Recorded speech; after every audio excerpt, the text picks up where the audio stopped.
2, 3, 4, 5, 6, 7.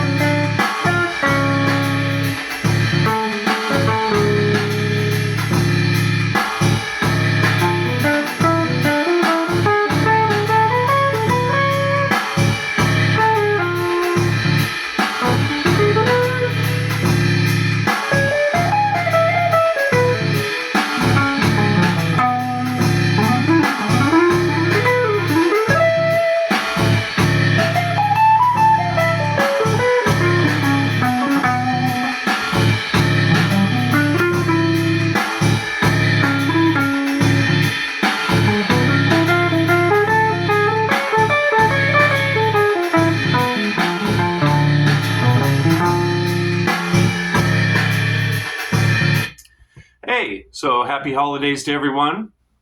I hope everyone's having a good time.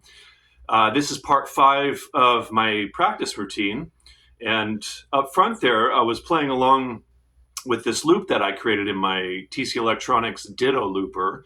And the drums are from this app called Drum Genius, which I highly recommend getting. It's $10, but you get tons and tons of drum loops, and they're very realistic sounding, and you can change the tempos of the drum loops without changing the sounds of the drums. It is skewed towards jazz primarily, but there's tons of other types of grooves. I mean, it's, in addition to a lot of swing grooves. And so this loop that I created here, it's in 7. And I just have a very basic harmonic sound in there that I recorded into the looper.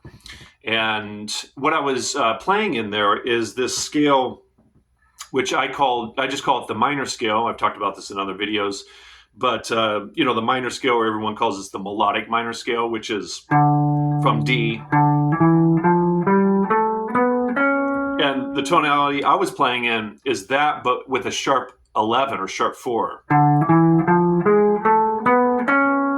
Yeah, which is a really cool tonality. Super cool. Alan Holdsworth really liked that one. I do too. But what I would do is, after all the other scale stuff that I laid out in the previous videos, is I would practice within this limitation here on the guitar, which is considered the open position. So the open position is considered from the open strings up until the 4th fret here. And these two ways that I'm going to share here in this video, these two different ways I'm going to lay out how I practice the scale, or scales in general, is something I got from Mick Goodrick, who I've talked about studying with many, many years ago. Studied with Mick Goodrick, and he was a big proponent of practicing tonalities in this way, but to do it improvisationally. So let me give you a little example here. 1, 2, 3, 4, 5, 6, 7.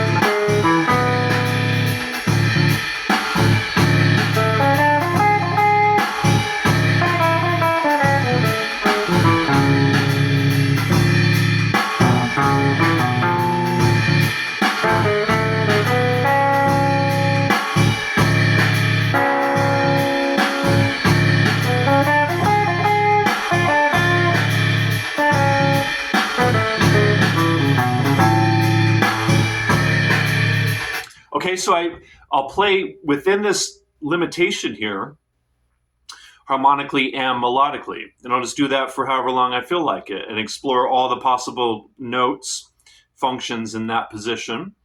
And, again, limitations equal expansion, because it's like, how much music can I make within this little prison here, this little confine that I've created for myself? And it strengthens your musicianship when you start answering those questions and start figuring out those questions. I'll make more videos about that, but so that's that's the next thing I would do after all the more kind of technical scalar stuff that I laid out in those previous videos. And then the next thing I do, which Mick Goodrick was very much a fan of doing, is I'll take that same tonality and then practice it on each of the 6 strings. So I'll practice it.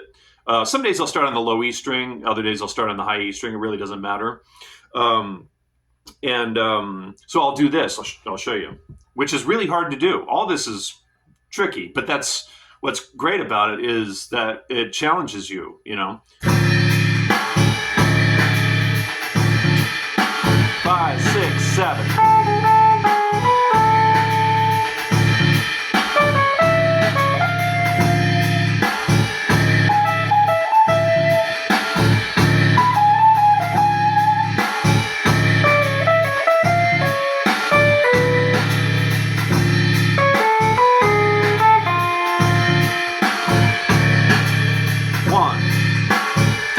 Yeah, so, you know, playing in 7, this specific tonality, which is a specific set of 7 functions or 7 notes on one string. So all these limitations are being created, which challenge you and push your musicianship.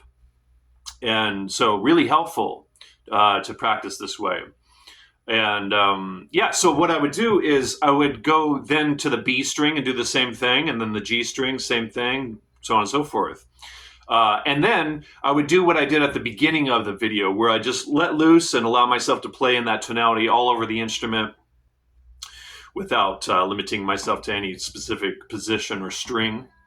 And so that's the last part of the scalular kind of focus practicing that I would do that I do every day.